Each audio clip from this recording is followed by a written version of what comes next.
Welcome, future idea spreaders. If you've ever had that dream of bringing the magic of a TED Talk to your own community, well, you are in exactly the right place.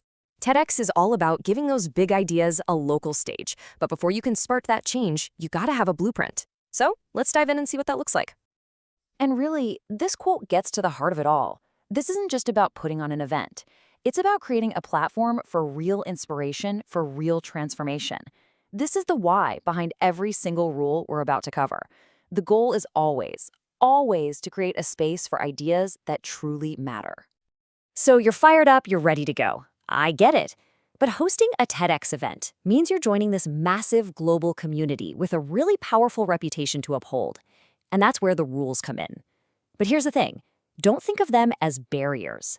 Think of them as the guardrails that make sure your event is a huge success, that it's credible, and that it's truly impactful. So to get our heads around this, we've broken it down into 5 key chapters. We're going to start with getting your license, your golden ticket, really. Then we'll talk money, the brand, the content itself, and we'll finish up with how you share your amazing talks with the rest of the world. Think of it as your personal tour of TEDx compliance. Okay, first up, the license. This is it. This is your official entry pass into the world of TEDx. And it's way more than just a piece of paper. It's your promise, your agreement to uphold the standards and the spirit of TED. So let's look at how you get started.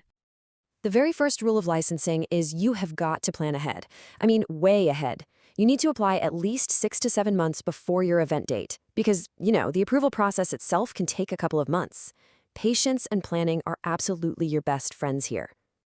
And for your very first event, there's a really important number you need to burn into your brain. 100. Unless you've already been to an official TED conference, your audience is capped at 100 people.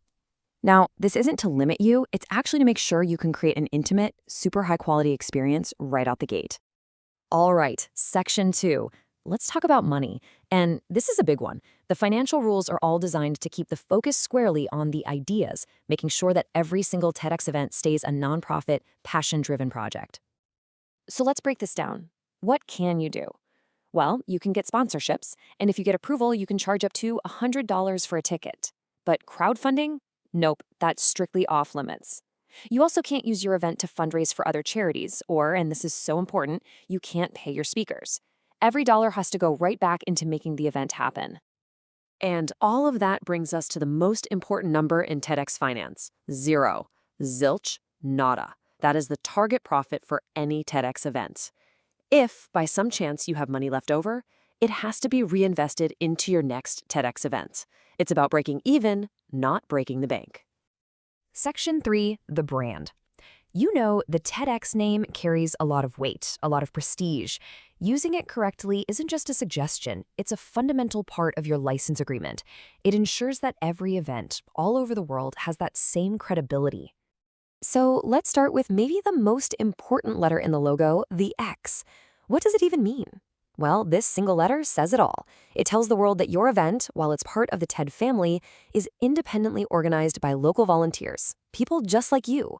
It's really a badge of honor. So how does that translate into your event name? The rule is actually super simple. It has to be TEDx and then a specific geographic location. So for example, TEDx Springfield is perfect. It's clear, it's local, and it follows the rules to a T. And of course, just as important is what you can't do. You can't attach a corporate name, like TEDx Google, and you can't use a name that's way too broad, like TEDx USA. The name has to be tied to a local community, not a company or an entire country. Okay, on to section 4, and now we are getting to the heart of it all, the content. The ideas that are shared from your stage are what will define your event, and these rules are here to make sure every single talk is powerful, credible, and absolutely worthy of the TEDx name. Yes, the famous 18-minute rule. This is a core pillar of the entire TED format. You see, keeping talks at 18 minutes or less, it forces speakers to be concise, to be impactful. It is the absolute sweet spot for making an idea stick in someone's mind. Now, here's something you might not know. Your event can't just be one live speaker after another. At least a quarter, 25% of your on-stage programming must be screenings of official TED Talk videos. This is how you connect your local event right back to the global conversation. It's super important. And to protect your audience and the brand's integrity, there are some hard lines on topics that are never, ever allowed on a TEDx stage. We're talking about things like pseudoscience, sales pitches, political campaigning, or any kind of hate speech. That stage is reserved for credible ideas, period. All right, we're in the home stretch, our final section, the stage and the screen. You see, your event doesn't just end when the audience goes home. The talks live on through video, and there are very specific rules about how those incredible ideas get shared with the world. The video workflow is very, very specific. Think of it like a 3-step mission you have to follow. Step 1, you have to professionally record every single talk. Step 2, you edit them to meet TEDx standards. That means no local ads slipped in. And finally, step 3, this is non-negotiable. You upload them only to the official TEDx YouTube channel. That's how local ideas go global. And hey, if you decide to live stream your event, which is a great idea, the rules are just as clear. It has to be totally free for everyone to watch, completely ad-free, and you're not allowed to post an archive of the entire day's stream online. The individual talk videos become the official, permanent record of the day. So after all that, you might be sitting there thinking, wow, that is a lot of rules. And you're right, but they all exist for a reason. They're not meant to put you in a cage or restrict your creativity. They are the framework, the guardrails, that make sure every TEDx event, including yours, is a truly world-class experience. And that brings us right back to where we started.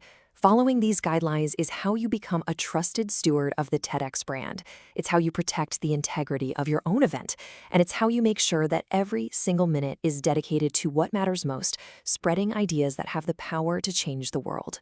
So the question is, which idea will you spread first?